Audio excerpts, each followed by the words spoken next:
My name is Shelneka Adams-Marsalon, and I'm the Child Welfare and Attendance Liaison for the Louisiana Department of Education. And as far as when we are talking about systems in Louisiana, one of the things I'm most proud of is the work that we've been doing under the Louisiana Attendance Alliance. Great initiative, great it's a partnership between the Department of Education as well as LSU Social Research and Evaluation Center and all attendance stakeholders across the state, our child welfare and attendance supervisors and directors, as well as community partners and others that see themselves as attendance stakeholders. One of the things that I often share is everybody should be on my distribution list. If you have and if you feel like you have a connection to any child, then you are a stakeholder when it comes to attendance. So today I wanted to go over what we found to be true. When we address the triad of engagement, we don't have an issue with attendance. So today we'll go over addressing chronic absence with student, family, and community engagement. Just a little quick snap on who I am and why this work really does matter to me. I understand that attendance is a global issue that requires global strategies. So I made sure that I'm connected to the issues at hand. So not only do I do work with the department as the Child Welfare and Attendance Liaison, I've also joined with the International Network for School Attendance, as well as the Louisiana Families in Need of Services Association, simply because we know that our families are gatekeepers when it comes to attendance. A kindergartner doesn't decide I'm going to go to school today. There's a stakeholder in the home that's ready, getting them set to go and setting the tone for them, as well as doing work with We Got Goals in terms of family engagement. When I started this journey of before me entering the education system, working primarily in human and social services. Many moons ago, I used to be a psychosocial curriculum trainer for Save the Children. And in that work, part of what we did was work to help schools reopen after Katrina. Many students in the state Many students of this in the state of really all students in the state of Louisiana have been affected by some form of trauma. So we had to identify what were the psychosocial issues at the time so that we knew how to actually support those students. So the things we identified was safety, fear, stress, depending on the age of the student, anger, bullying, aggression, and self-esteem. And as I continue to do my work, what I did learn is our students don't just wake up and decide they're going to drop out of school. There are several factors that take place. And so I was able to take the the psychosocial issues that we have identified and really see how they align with what's happening in terms of attendance. And so we know we don't just start with truancy or dropout. We start with school avoidance and school refusal, which some of my colleagues have already discussed. And we know if you see where I have safety, when our kids feel safe, when they feel connected, they are actually coming to school. When there's something that cuts that safety off, that induces fear or stress, that's when the school refusal and avoidance happens. And that's also where that chronic absence is. In the United States, we look at chronic absence as 10% of the school year and those absences happen for any reason. So it could be an excused absence, an unexcused absence, or removal due to suspension. What we have learned is what we all know to be true. All absences contribute to learning loss. So we want to continue to focus on chronic absence. But in the state of Louisiana, we also acknowledge truancy. And here, truancy is 5 unexcused absences or 5 unexcused tardies. What I really wanted you to pay attention to is you see where self-esteem is? That's usually when our kids are contemplating the dropout. Because they've missed so much school and because they're dealing with all these other psychosocial issues, they are not as strong. There aren't as many relationships that have been made. And that's when we start to lose them. Next slide. And so one of the things that we do in Louisiana with the Louisiana Attendance Alliances, we've created a workbook in conjunction with LSU Social Research and Evaluation Center. Don't believe in telling someone to do something and we're not giving them the blueprint. Also, we wanted to make sure people didn't feel like they had to reinvent the wheel. So the workbook includes how MTSS looks in Louisiana. Dr. Graychick shared that there with MTSS, there's this tiered level of support. And what we want to make sure that we're emphasizing is that we're not tiering the students, we're tiering the support that's needed for the student. So we provided this particular graphic for all of our systems along with the workbook so that they can actually plug in what will work for their system. So we gave them a sample and they plug in. One of the things that we really started on was how do you create an attendance team in each of your schools? It is great to have it at the system or district level, but it is imperative to have it at the school level. One of the things I'm excited about is that in Louisiana, we did a pilot project, which was deemed phase 3 of the Louisiana Attendance Alliance. And that's where we actually implemented teams in every school at a specific school system, the Baker City school system. And with those systems, support was provided to each team that was there. And what ended up happening was 40% of chronic absence. They actually decreased by 40% in chronic absence. And in their actual high school that was in that system, they went from having a 70% average daily attendance to a 90% average daily attendance. What helped with that was the work that they did at the tier 2 level. They actually identified the students that were missing 5 to 9 days of school and actually started doing what we have here, student attendance success plans. Those plans help them do empathy interviews and find out what are the disengagements, what are the aversions, what are the barriers to attendance, so that one, we can actually create interventions by what we actually know now versus trying to create interventions and we haven't even understood what the issue was. Next slide.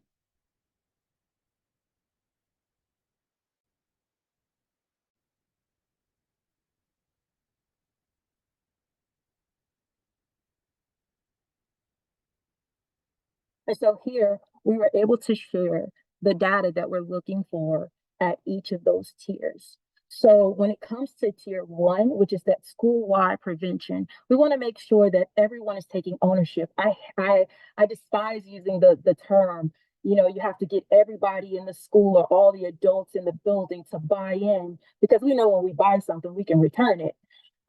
We got to get them to take ownership, because when you take ownership of something, you take pride in it. And that's what we see in the systems that utilize this work. They've taken ownership of it and made it their own, which has helped with creating a culture of belonging, which we'll get into soon.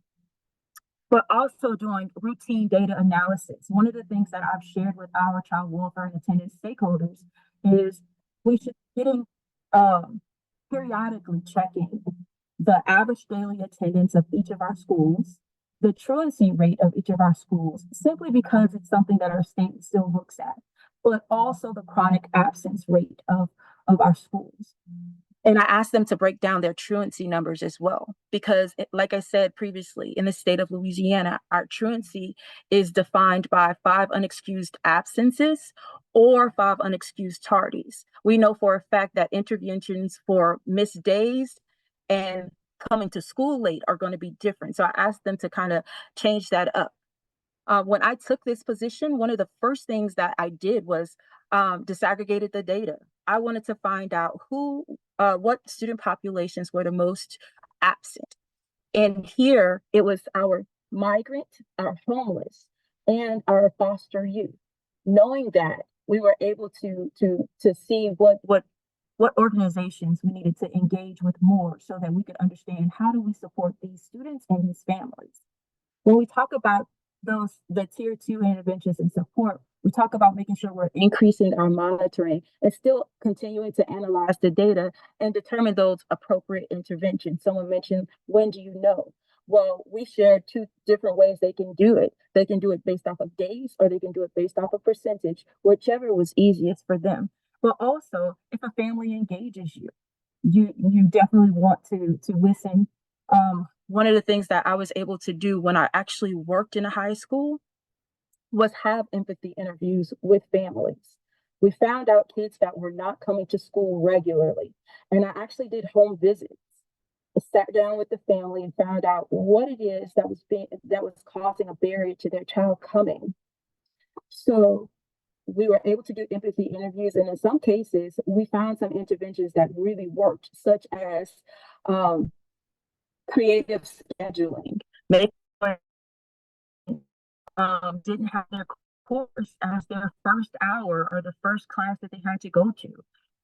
Other things that we were able to do, we found out the transportation was an issue, and we just the family, the transportation leaders in that district, and they were able to get their transportation needs met. And so on the tier 3, people were always saying, take them to court. The parent didn't want to do right, so we need to take them to court. I always say court intervention should be tier 3C. That means at tier 3, that is still not a thought in your head when we're talking about engaging our families around attendance. We want to make sure that we are reaching out to them and finding out what resources are missing, what's causing that absenteeism, what is it that we can do to support them. Next, and also, you also want to acknowledge the improvement. In the state of Louisiana, I'm super excited because we have certificates for perfect attendance, we have certificates for excellence in attendance, but we also have certificates for improvement in attendance. Why is that important? Because it's important to acknowledge when they're getting it right. Next slide.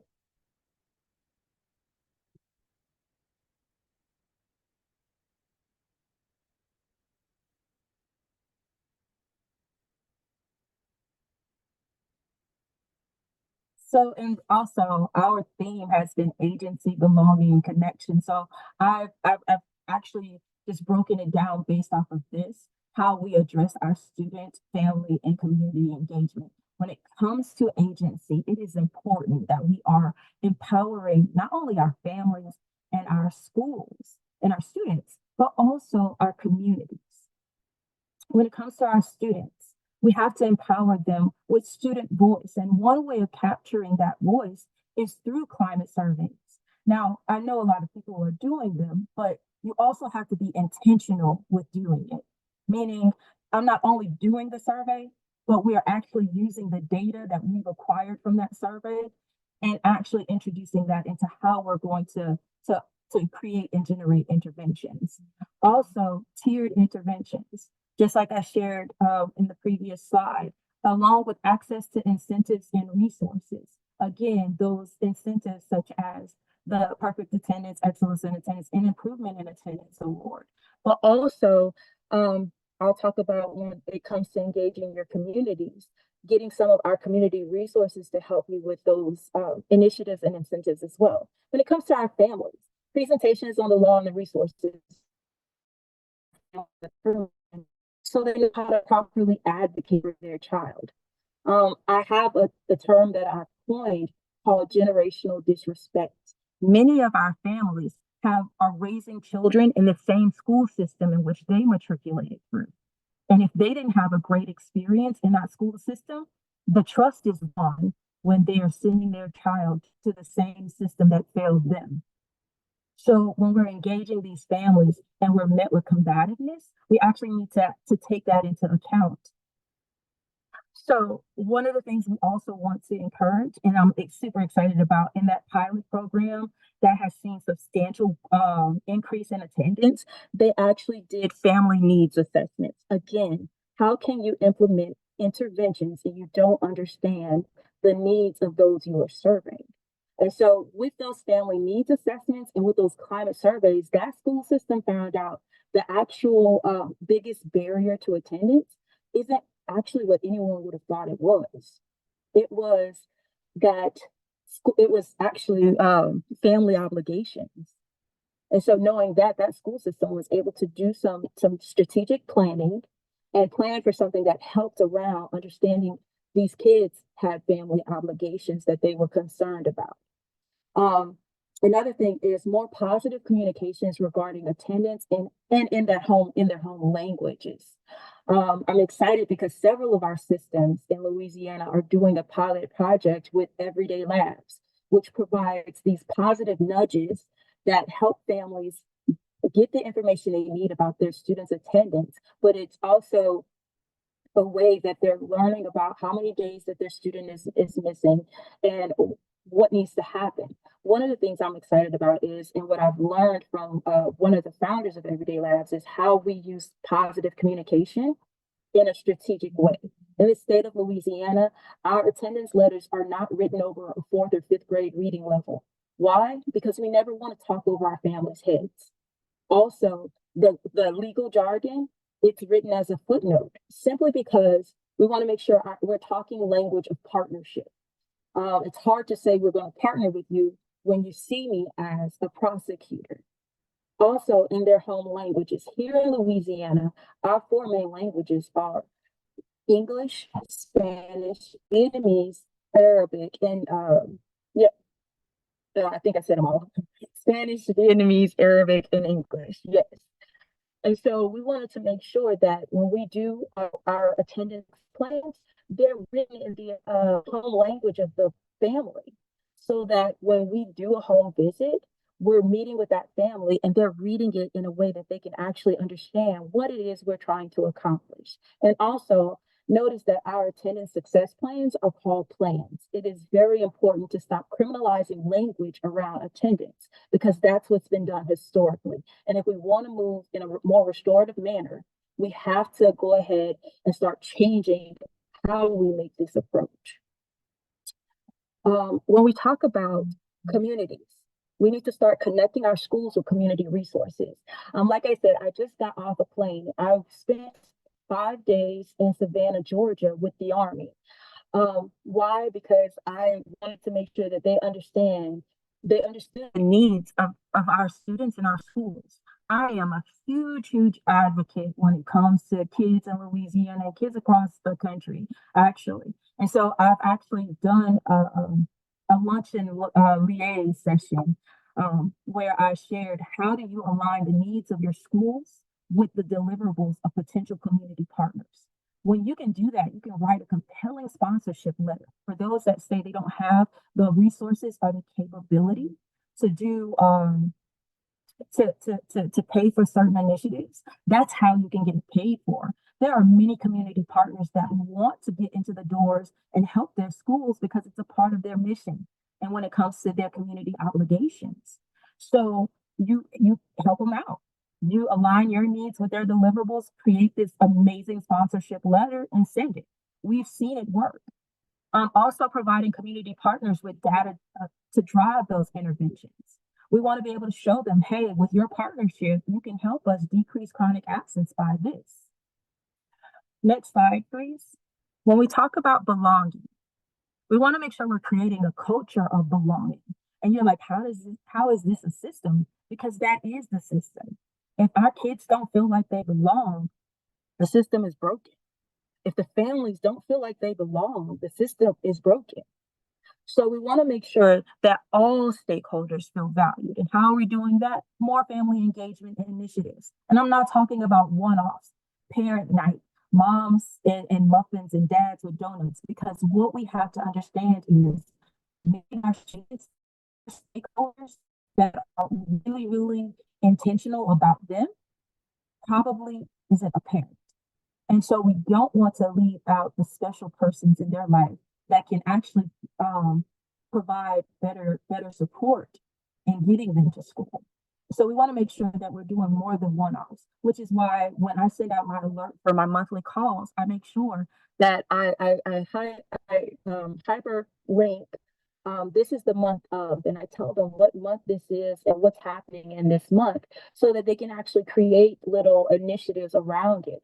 So, like when it's Attendance Awareness Month, I highlight the campaign that's going out from Attendance Works or the information that's shared from school status. But I'll highlight a lot or when it was Pacific Islanders Month, I made sure that we saw a hyperlink on how that month got started so that they can start celebrating those families. Whether it be on a bulletin board, we have an elementary school in Union Parish that does an amazing job of incorporating all the cultures of the schools and families in their school monthly. And so that's what I mean when I say do more family engagement initiatives. Also, resources being available in the family home language. We have this amazing resource that I've shared with our CWAs. When they go out, we live in the South. When you go to someone's home, you should never go empty-handed.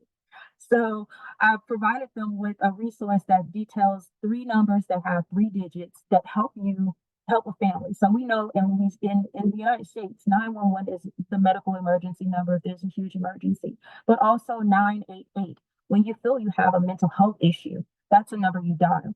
And now there's a number through Violink 211 that allows our families to call if they're dealing with housing insecurity or food insecurity. So what we want to do is we've taken that and actually translated it into those three other languages that I shared with you. So again, those families can feel connected and feel like they belong. They feel like that you truly care for them. Also, highlighting the cultures and also recognizing students and families for improved attendance. And what I share is if you're going to give that improved attendance award out, call the family and say, thank you for your partnership. It is because of your partnership that your child has been able to improve their attendance, and we're sending this certificate home. Why is it important to make that phone call? Because our families are already anxious when they get a call from the school. It's time to start changing that culture. We can change that by calling them for more than the negative. We can call them for the positive things too. And we can call them to thank them for being partners in this work so that we can start changing the dynamics of our relationships with them. Next slide. And so connection. It is important to have connection. Why? Because students feel more connected to school. When they're more connected to school, they're less likely to exhibit negative behaviors. When our families are connected, they're more likely to share information. Again, if they didn't trust you in the past, when we start making sure that there's some connection, they'll start trusting you with information and they'll start sharing with you what's causing absenteeism, what's causing disengagement. Also, when our communities feel more connected, when barriers to partnerships are addressed, like I said, those potential partners want to know how can they help support their community, how can support their schools, and we have to take the initiative and share with them how they can actively take a role. Next slide.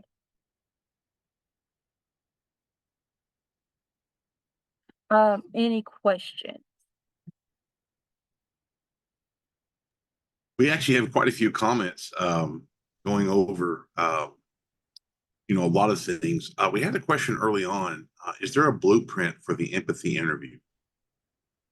Yes, I actually found a perfect blueprint utilized from the University of Chicago.